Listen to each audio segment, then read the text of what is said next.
Welcome to the troubleshooting guide for VTube Studio. Let's go over Step 9, the router firewall, also known as a Tala and Nik method. Do you think there's only a firewall on your PC? Then guess again.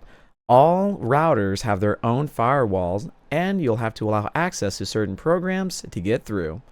Follow along and feel free to pause or rewind if needed. Make your router visible to nearby devices using the router app. Press and hold and reset on your router. Keep it connected to your PC. On your phone, check if the router is detected and connect to it. It may show no internet.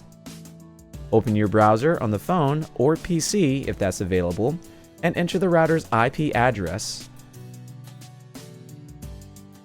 Follow the steps in your router settings to set up a subnet between your PC, phone, and router. Make sure to set up a strong password and recognizable network name. Open VTube Studio on both your PC and phone. Go to Connection Settings, Wi-Fi, and ensure the IPv4, IPv6, and ports match on both devices. I would like to say, first and foremost, that this method deals with a router firewall, which can block VTS connections and was originally discovered by both Tala and Nik while troubleshooting. With Tala's help and IT experience, she was able to track down the issue and wrote this step-by-step instruction on how to access it.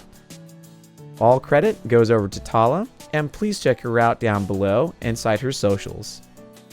Lastly, check out the final video here, or simply wait for the next video to play.